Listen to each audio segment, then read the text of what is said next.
إن الحمد لله نحمده ونستعينه من يهده الله فلا مضل له ومن يضلله فلا هادي له وأشهد أن لا إله إلا الله وحده لا شريك له وأشهد أن محمدا عبده ورسوله أما بعد அல்லாஹ் அர்ஷிலே அமர்ந்திருப்பதை மறுக்கின்ற பதிவொன்று முகநூலிலே பதிவிடப்பட்டுள்ளது.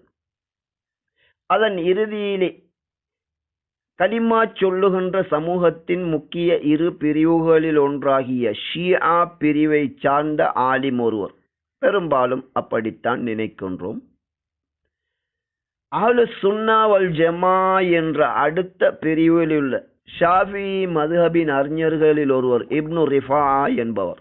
இவர் தமது ஒரு விரிவுரை நூலிலே கிஃபாயத்து தம்பீஹ் என்ற நூலில் எழுதிய ஒரு பகுதியை வாசித்து காட்டி, இமாம் ஷாஃபி அவர்களும் அவர்களது மதுஹபை சேர்ந்தவர்கள் அல்லாஹ் அர்ஷிலே அமர்ந்திருக்கின்றான் என்று நம்புபவர்களை அவர்கள் காஃபிராகி விட்டார்கள் என்று எழுதப்பட்டுள்ளதாக இந்த ஷியா ஆலிம் கூறுகின்றார்.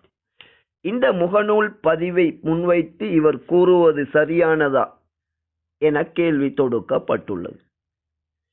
ஷாஃபி மதுஹபுடைய இப்னு ரிஃபா என்ற அறிஞர் ஹம்பலி மதுஹபுடைய பிரபல்யமான இமாம் இப்னு தைமியா இருவரும் சமகாலத்தில் வாழ்ந்தவர்கள்.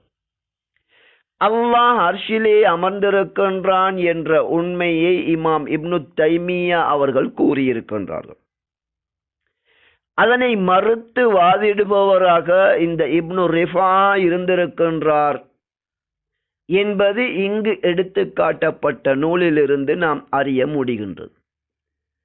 இப்னு ரிஃபா என்ற ஷாஃபி மதுஹபை சேர்ந்தவர் இப்படி எழுதியிருக்கின்றார் என்ற விடயத்தில் இந்த பதிவிலே முன்வைக்கப்பட்டுள்ள ஷியா ஆலிம் உண்மை கூறியிருக்கின்றார். அதே நேரம் ஒரு ஆலிமுக்குரிய தகுதியோடு இதனை படித்தாரா என்று கேட்டால் நிச்சயமாக இல்லை. ஏனென்றால் இப்னு தைமியாவுடைய காலத்தில் இப்னு தைமியாவோடு பிரபல்யமாக விவாதித்த இந்த ஷாஃபி மதுஹபை சேர்ந்த இப்னு ரிஃபா இமாம் ஷாஃபியுடைய பெயரால் ஆதாரம் இல்லாத ஒரு செய்தியை எழுதியிருக்கின்றார்.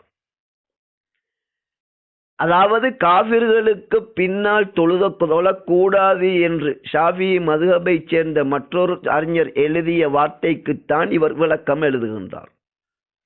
அதில் ஒரு பகுதியாக எல்லோரும் உடன்படாவிட்டாலும் நாம் காஃபிரென கூறுகின்ற, அதாவது அல்லாஹ் அர்ஷின் மீது அமர்ந்து விட்டான் என்று யாரெல்லாம் நம்புகின்றார்களோ அவர்களை நாம் காஃபிரென கூறுகின்றோம் என்று இவர் எழுதியிருக்கின்றார்.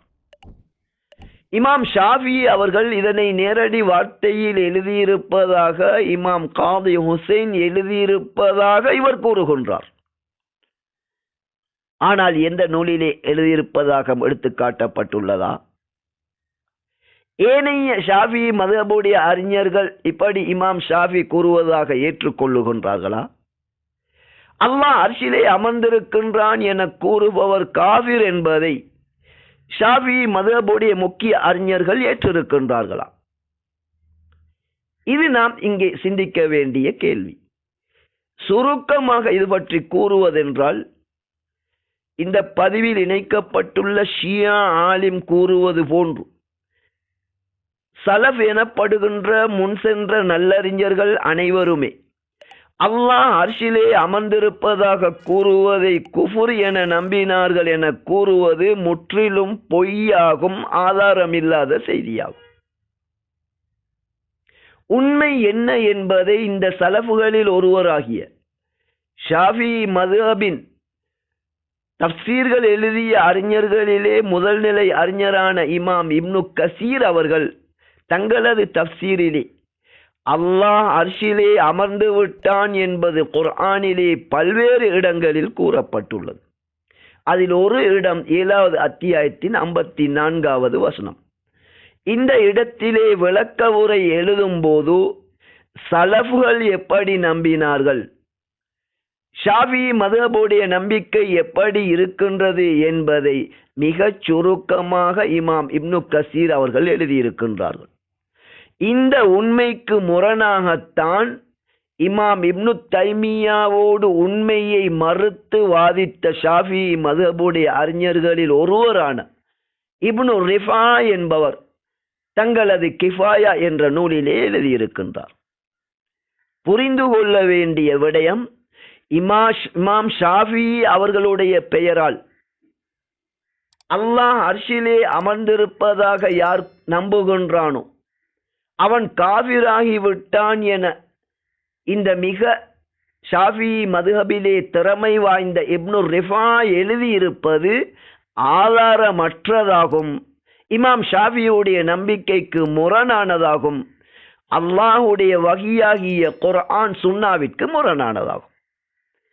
எனவே இந்த பதிவில் ஷியா ஆலிம் கூறுகின்ற விடயமும் தவறானது, இப்னு ரிஃபா என்பவருடைய நூலிலே எழுதப்பட்ட அல்லாஹ் அர்ஷிலே அமர்ந்திருக்கின்றான் என நம்புவதை குஃபுர் என எழுதியிருப்பதும் தவறானது.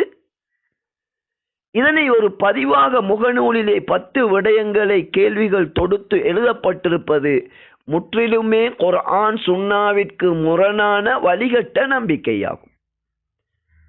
இப்போது அல்லாஹ் அர்ஷிலே அமர்ந்திருக்கின்றான் என்ற குர்ஆன் வசனம் 7வது அத்தியாயத்தின் 54வது வசனம். ஷாஃபி மதுஹபின் மிகச்சிறந்த பிரபல்யமான இமாம் இப்னு கசீர் அவர்கள் என்ன எழுதுகின்றார்கள்? இது பற்றி மக்கள் பல்வேறு கருத்துக்களை கூறுகின்றார்கள். முன் சென்ற நல்ல இமாம்கள் இமாம் மாலிக், அவுசாயி, சௌரி, லைஸ் உட்பட இமாம் ஷாஃபிஈ, இமாம் அஹ்மத் இப்னு ஹம்பல், இசாக் பின் ராஹவைஹி இவர்கள் அல்லாத பல்வேறு அறிஞர்களும், அது பழைய காலமாக இருக்கலாம், அதன் பின்னால் வந்தவர்களாக இருக்கலாம், அல்லாஹ் தன்னை பற்றி கூறுவதிலே ஒருபோதும் அதன் கருத்தை மறுத்துவிடவும் கூடாது, அது இப்படித்தான் என்று அல்லாஹுடைய அந்த செயல்களுக்கு விளக்கம் அளிக்கவும் கூடாது. இப்படி ஏற்றுக்கொள்வதுதான் இந்த அத்தனை அறிஞர்களுடைய வழிமுறையாகும். ஆனால் படைப்பினங்களோடு அல்லாஹ்வை ஒப்பிடுகின்றவர்கள் எடுத்த எடுப்பிலேயே பிழையாக விளங்கி விடுகின்றார்கள். அல்லாஹ்வை போன்று எந்த ஒன்றும் கிடையாது என்ற குர்ஆன் வசனத்தை இந்த இடத்திலே இமாம் இப்னு கசீர் அவர்கள் எடுத்து காட்டுகின்றார்கள். இதிலே நாம் எப்படி நம்ப வேண்டும் என்பதை அறிஞர்கள் தெளிவுபடுத்தி இருக்கின்றார்கள் என கூறிவிட்டு இமாம் புகாரியுடைய ஆசிரியர் நுஐம் பின் ஹம்மாத் என்பவரை குறிப்பிடுகின்றார். மிக தெளிவான வார்த்தைகள், நன்றாக கேட்டுக்கொள்ளுங்கள். படைப்பினங்களோடு அல்லாஹ்வை யார் ஒப்பாக்குகின்றாரோ அவர் காஃபிராகி விட்டார். அதே போன்று அல்லாஹ் தன்னை பற்றி விவரித்ததிலே யார் வாதிக்கின்றாரோ மறுக்கின்றாரோ அவரும் காஃபிராகி விட்டார் என்ற விடயத்தை நுஐம் பின் ஹம்மாத் போன்ற இமாம் புகாரியுடைய ஆசிரியர் இவர்கள் தெளிவாக கூறியிருக்கின்றார்கள். எனவே இமாம் இப்னு கசீர் அவர்கள் தொடர்கின்றார்கள், அல்லாஹ்வோ தூதரோ அந்த அல்லாஹ்வை பற்றி விவரித்த விடயங்களிலே குர்ஆனிலும் சஹீஹான ஹதீஸிலும் உள்ளதை யார் உறுதிப்படுத்தி உண்மைப்படுத்துகின்றாரோ அல்லாஹ்வுக்கு பொருத்தமான முறையிலே அது உண்மை ஏற்கத்தக்கது என ஏற்றுக்கொள்ளுகின்றாரோ, அதே போன்று அல்லாஹ்விலே குறைபாடு ஏற்படக்கூடியதை யார் மறுக்கின்றாரோ அவர்தான் நேர்வழியில் இருக்கின்றார் என்ற உண்மையை மிக தெளிவாக இமாம் இப்னு கசீர் அவர்கள் கூறுகின்றார்கள். எனவே அல்லாஹ் அர்ஷிலே அமர்ந்து விட்டான் என்று குர்ஆன் எத்தனையோ இடங்களிலே கூறுகின்றது. அல்லாஹுக்கு உருவம் இருக்கின்றது என்ற ஹதீஸ் சஹீஹுல் புகாரியிலே நபி அவர்கள் கூறிய ஹதீஸ் காணப்படுகின்றது. அல்லாஹுடைய உருவம் எப்படி என்று விவரிப்பது குஃப்ரை ஏற்படுத்தும். அதே போன்று அல்லாஹ் இப்படித்தான் அர்ஷிலே அமர்ந்திருக்கின்றான் என கூறினால் குஃப்ரை ஏற்படுத்தும்.